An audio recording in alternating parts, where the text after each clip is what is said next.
लोकतंत्र की बुनियाद में होता है भरोसा। आज लाल किले से प्रधानमंत्री नरेंद्र मोदी ने 2024 वाले भरोसे की बात कर दी। अगले साल फिर से लाल किले से भाषण देने के नरेंद्र मोदी के बयान में किसी को चुनौती नहीं थी, लेकिन 2024 से उनके कामकाज का नतीजा उन्हें दिख रहा है।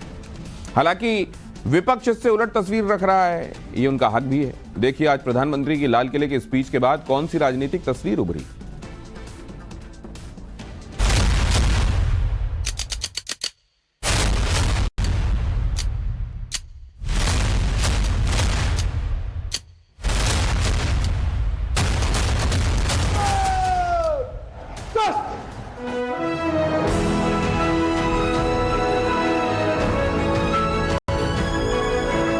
दो 2014 में आपने एक मजबूत सरकार बनाई और मैं कहता हूं 2014 में और 2019 में आपने एक सरकार फॉर्म की तो मोदी में रिफॉर्म करने की हिम्मत आई।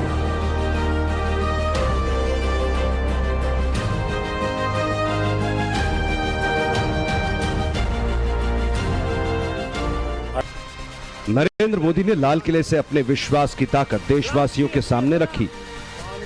जवाब विपक्ष का भी आया। लाल किले पर देश के समारोह में नहीं पहुंचने वाले कांग्रेस अध्यक्ष मल्लिकार्जुन खड़गे ने कांग्रेस मुख्यालय पर तिरंगा फहराने के बाद मोदी युग में लोकतंत्र पर विपक्ष का सवाल जस का तस रख दिया।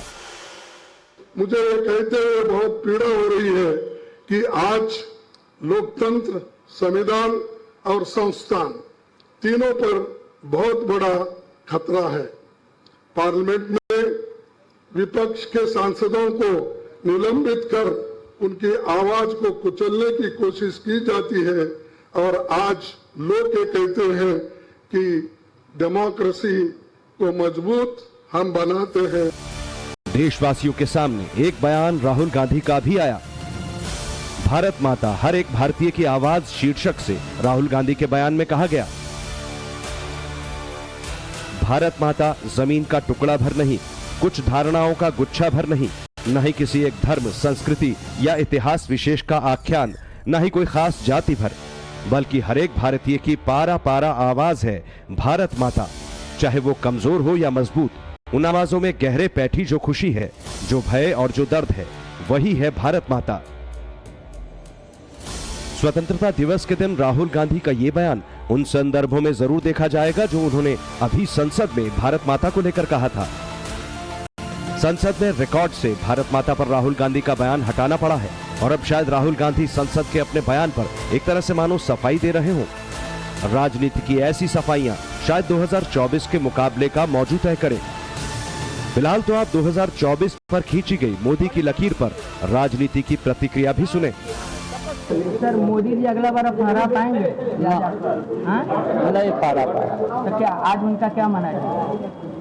मोदी जी का जो झंडा अंतिम है उनका, आगे क्या होने वाला है? आगे हम लोग ये बात सही है कि 2024 का फैसला आज नहीं हुआ, लेकिन जनता मन में ये जरूर बैठा रही होगी कि लाल किले से खींची गई मोदी की लकीर बड़ी है या विपक्ष के दावे। Bureau report, times now Navbharat. जल दैत्य क्यों कह रहे हैं हम, आगे बताते हैं।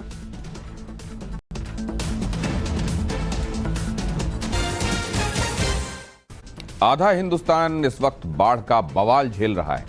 ऐसा लग रहा है कि आसमान से जैसे जलजला आ गया। बादल बरस नहीं रहे, फट रहे हैं। कुदरत के इस रौद्र रूप से पहाड़ कांप रहे हैं, ढह रहे हैं, बस्तियों को ढहा रहे हैं। पुल ढह गए, मंदिर, मकान, रेलवे ट्रैक तक बह गए। कहीं कहीं तो यहां तक कहा जा रहा है कि पिछले 100 साल में ऐसी तबाही किसी ने नहीं देखी।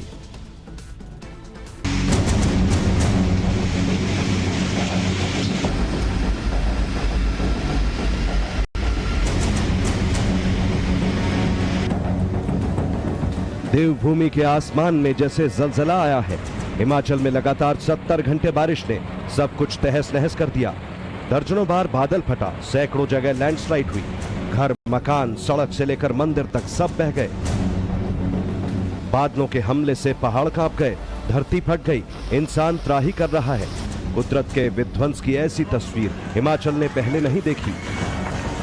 पिछले 48 घंटे में हिमाचल में 55 लोगों की मौत हुई, 24 अब भी लापता हैं।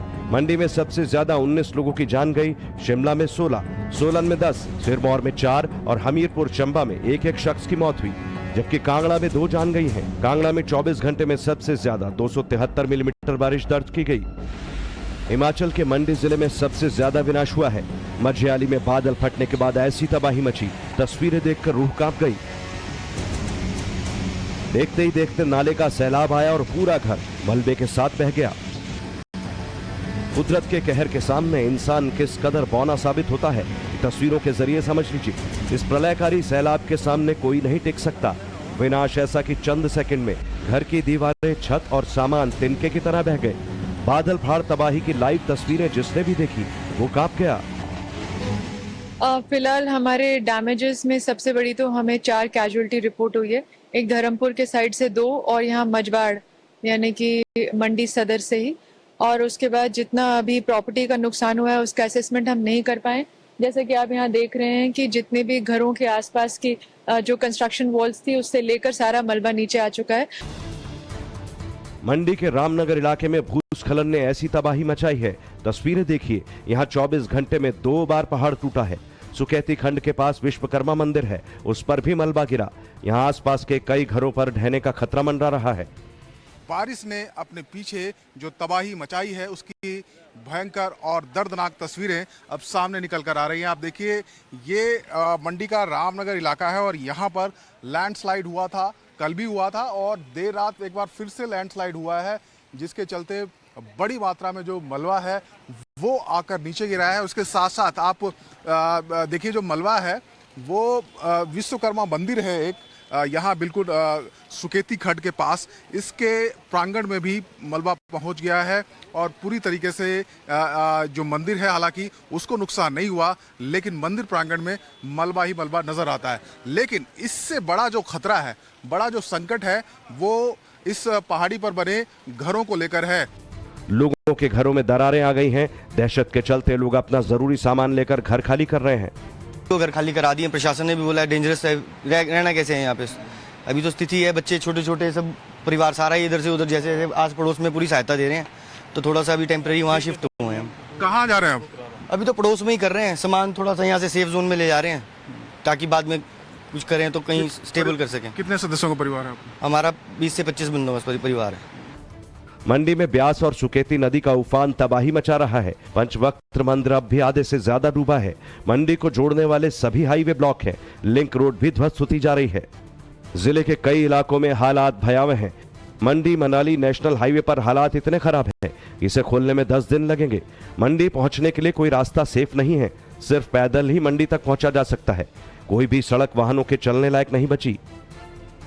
मंडी मनाली नेशनल हाईवे 10 दिन तक बंद रहेगा और ये समय और ज्यादा भी बढ़ सकता है। फिलहाल यहाँ हिमाचल प्रदेश पुलिस के द्वारा माइक के माध्यम से अनाउंसमेंट किया जा रहा है, क्योंकि जगह जगह लैंडस्लाइड हुई है और ऐसी ही एक लैंडस्लाइड के जगह पर मैं मौजूद हूँ। आप देखिए कितने बड़े बड़े जो पत्थर हैं वो टूटकर नीचे गिरे हैं, चट्टानें दरकी हैं, पहाड़ दरके हैं और जो मलबा है वो नीचे आकर गिरा है। रोड पूरी तरीके से ब्लॉक हो गया और आप देखिए जो लोग हैं वो सिर्फ पैदल ही आ सकते हैं। एक ही विकल्प है, अगर किसी को कुल्लू मनाली पंडोह से मंडी की तरफ आना है या मंडी से मनाली की तरफ कुल्लू की तरफ जाना है, तो सिर्फ और सिर्फ एक ही विकल्प है और वो है पैदल रास्ता, क्योंकि यहाँ पर चौपहिया वाहन तो छोड़ दीजिए, कोई 2 व्हीलर भी नहीं निकल सकता है। कहाँ से आ रहे हैं जी, क्या नाम है आपका? पंकज है, पंकज नाम। पंकज, कहाँ से आ रहे हैं? मैं उत्तराखंड से आ रहा हूँ, पिथौरागढ़ उत्तराखंड। नहीं, अभी पैदल कितना चल के आए? यहाँ 10 किलोमीटर। कहाँ से? ये पंडो से। कितना समय लगा? 1 घंटा 2 घंटा। कितनी जगह रास्ता बंद है? पूरा बंद है। पूरा बंद है? हाँ। शिमला के फागली में रेस्क्यू ऑपरेशन की लाइव तस्वीरें देखिए। ये युवती कई घंटे से घर के नीचे मलबे में फंसी थी। एसएसबी के जवानों ने युवती को रेस्क्यू किया। सोमवार शाम यहां भूस्खलन के चलते 10 लोग दब गए, 5 लोगों की मौत हो गई, जबकि 5 को सुरक्षा बलों ने बचा लिया। हिमाचल में पहाड़ तोड़ बारिश का विध्वंस खौफनाक है। जिधर भी नजर जाती है टूटी सड़कें, भूस्खलन का मलबा और सैलाब का तांडव नजर आता है। शिमला के बालूगंज इलाके की तस्वीरें देखिए। यहाँ पूरी सड़क ही ढह गई है। जिस रास्ते से कल तक गाड़ियां गुजरती थी वहां पैदल चलना भी मुश्किल है। पूरी की पूरी सड़क यहाँ पे आप गायब है। मिट्टी, मलबा, पत्थर और बड़े बड़े पेड़ जो हैं देवदार के वो नीचे गिर चुके हैं। इस तरह के हालात जो हैं, भयानक हालात जो हैं शिमला में हो गए हैं। आपको साथ में ये भी दिखा देती हूँ किस तरह जो है लोग यहाँ से जा रहे हैं। टूटे हुए रास्ते से लोगों को किस तरह जो जाना पड़ रहा है। आप देख सकते हैं यहाँ पे पुलिसकर्मी हैं जो रेस्क्यू के लिए जा रहे हैं और आप देख सकते हैं किन किन रास्तों से इन्हें जाना पड़ रहा है और किस तरह इन्हें जाना पड़ रहा है। अपनी जान हथेली पे रखकर ये जा रहे हैं और जिस तरह का हालात जो है शिमला में है, इस तरह के हालात अभी तक 100 सालों में ऐसे हालात हिमाचल ने पहले कभी नहीं देखे होंगे। पूरे शिमला और मंडी में ऐसा ही विध्वंस हुआ है। पिछले 100 साल में पहली बार हिमाचल ने ऐसी तबाही देखी है। सोमवार की सुबह शिमला के समर हिल में शिव मंदिर पर भूस्खलन हुआ और पूरा मंदिर ढह गया। जिस वक्त हादसा हुआ उस वक्त मंदिर में पूजा चल रही थी और 20 से 25 लोग आरती कर रहे थे। पिछले 36 घंटे से रेस्क्यू ऑपरेशन जारी है। लोग जो आइडेंटिफाइड हैं कि यहाँ आए थे कल, उनकी सूची मेरे पास बिल्कुल है, लेकिन उसके अलावा जो बाहर से लोग या बालूगंज की तरफ से लोग आए या इस मोहल्ले के बीच में से लोग आए या कोई स्टूडेंट्स इन्वॉल्व है, उनकी लिस्ट हमको नहीं मिल पाई है। लेकिन जो ये 21 की लिस्ट है ये बिल्कुल कंफर्म है कि ये लोग यहाँ मंदिर के कॉम्प्लेक्स में थे। अभी तक कितनी बॉडीज? अभी आज जो हमारे को जो है ये आज तक जो है पिछले कल 8 मिली थी, आज 4 बॉडीज मिली है। इसको मिलाकर जो है 12 होंगे। एनडीआरएफ, एसडीआरएफ और स्थानीय प्रशासन मलबा हटाने में जुटा है।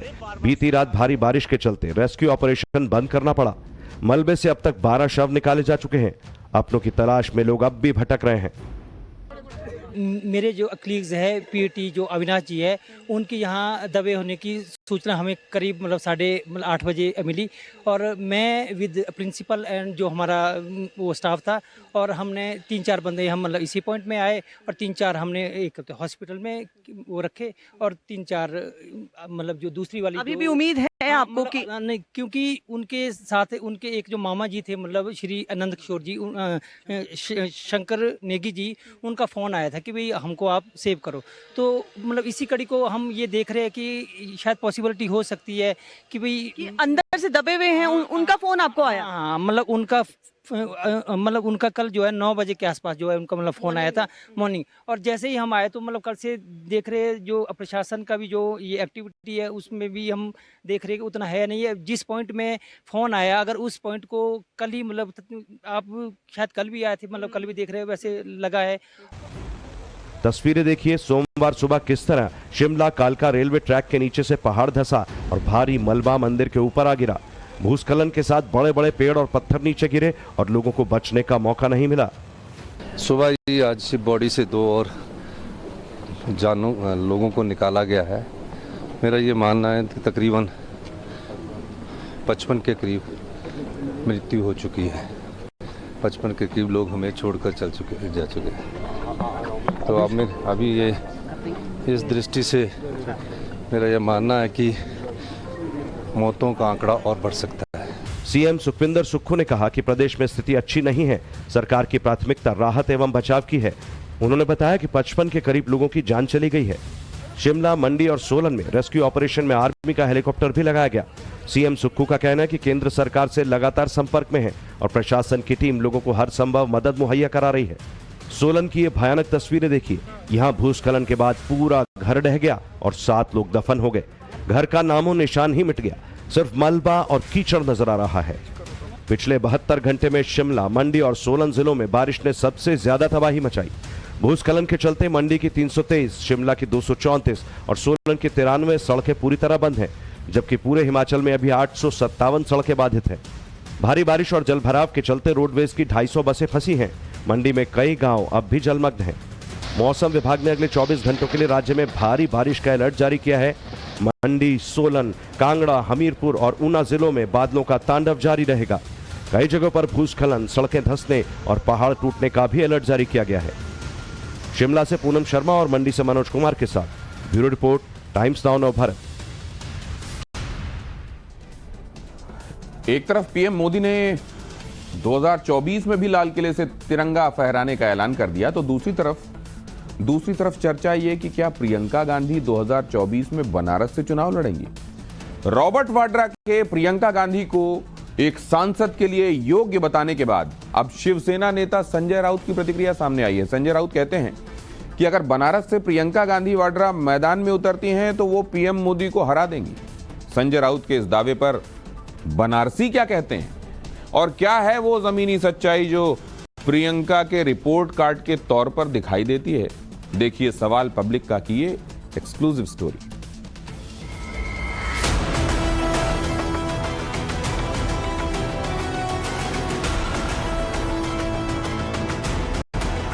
She should be in parliament, she should be in Lok Sabha for sure. I mean, she has all the qualifications for it.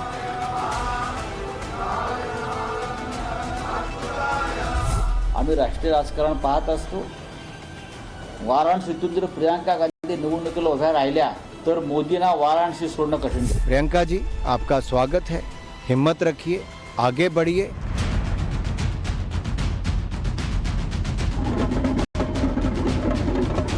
में सपना देखता है तो हम क्या करें। अरविंद केजरीवाल जी गए थे लड़ने के लिए, प्रियंका जी भी लड़ लें, लेकिन क्या राहुल गांधी लड़ने देंगे उनको?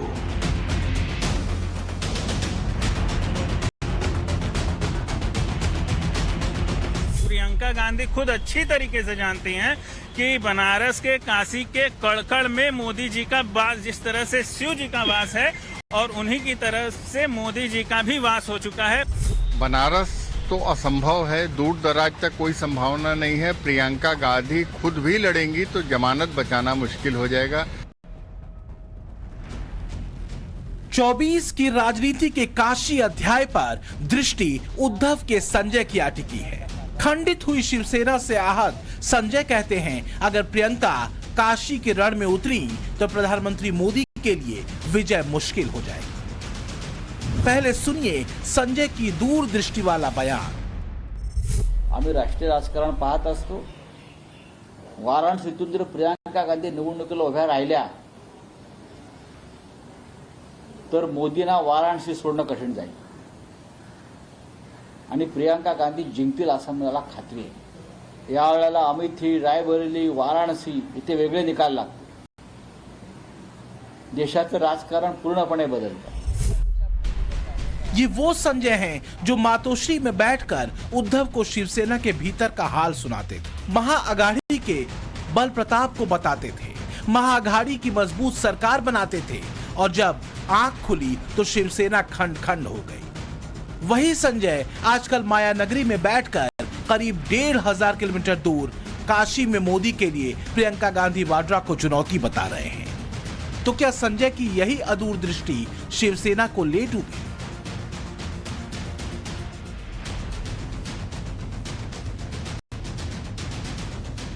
– 2014 में पीएम मोदी के बनारस में एंट्री के बाद से ही बनारस देश की राजनीति का केंद्र बन चुका है। बदलाव अब बनारस की पहचान है। क्या वास्तव में संजय राउत बदले हुए बनारस को समझ रहे हैं या फिर ये संजय का वही बड़बोलापन है जिसकी परिणति खंडित शिवसेना है? शिवसेना के प्रमुख नेता संजय राउत ने प्रधानमंत्री नरेंद्र मोदी को घेरने के लिए अब सीधे तौर पे प्रियंका गांधी को वाराणसी से चुनावी मैदान में उतारने की बात कही है। उन्होंने कहा है कि अगर प्रियंका गांधी कहीं न कहीं चुनावी मैदान में आती हैं तो विपक्ष को फायदा होगा और साथ ही वो न सिर्फ कड़ी टक्कर दे पाएंगी बल्कि मोदी को हराने का मादा भी रखती है। तो सवाल यही है कि क्या वास्तव में प्रियंका गांधी वाड्रा काशी में मोदी को शिकस्त देने का मादा रखती हैं? ज्यादा दूर जाने की जरूरत नहीं। अभी पिछले साल ही उत्तर प्रदेश विधानसभा चुनावों में प्रियंका गांधी का रिपोर्ट कार्ड देख लेते हैं, जब आखिरी उम्मीद के तौर पर कांग्रेस ने प्रियंका गांधी को यूपी का प्रभारी बनाया था। कांग्रेस से सभी दलों के कन्नी काटने के बाद मजबूरन कांग्रेस अकेले चुनाव मैदान में थी। सभी 403 विधानसभा सीटों पर उसने अपने प्रत्याशी उतारे थे, लेकिन जीत मिली महज 2 सीटों पर। ये यूपी में कांग्रेस का अब तक का सबसे खराब प्रदर्शन रहा था। कांग्रेस का वोट शेयर भी गिरकर 2.35% हो गया और रही बात प्रियंका के स्ट्राइक रेट की तो वो सिर्फ 2.5% की रही। और यही वजह है कि हमने काशी के लोगों से ही ये समझने की कोशिश की कि क्या वास्तव में अगर बनारस में प्रियंका गांधी पीएम मोदी के मुकाबले चुनाव मैदान में होती हैं, तो कांग्रेस का कोई भला हो सकता है।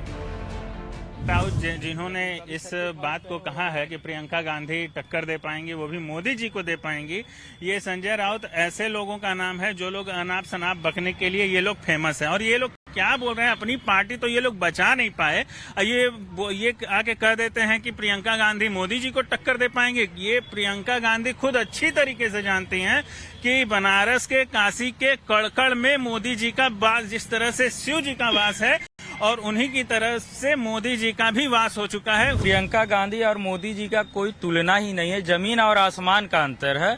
प्रियंका गांधी को यहाँ की जनता न जानती है, न पहचानती है, न ही उनके में कोई इंटरेस्ट रखती है। मोदी जी एक महान शख्सियत हैं, वो हमारे देश के लिए नहीं, वो पूरे विश्व में विश्व गुरु हैं। मौजूदा राजनीतिक समीकरणों की बात है, प्रदेश की जो राजनीतिक स्थिति है उसके हिसाब से बनारस तो असंभव है, दूर दराज तक कोई संभावना नहीं है। प्रियंका गांधी खुद भी लड़ेंगी तो जमानत बचाना मुश्किल हो जाएगा।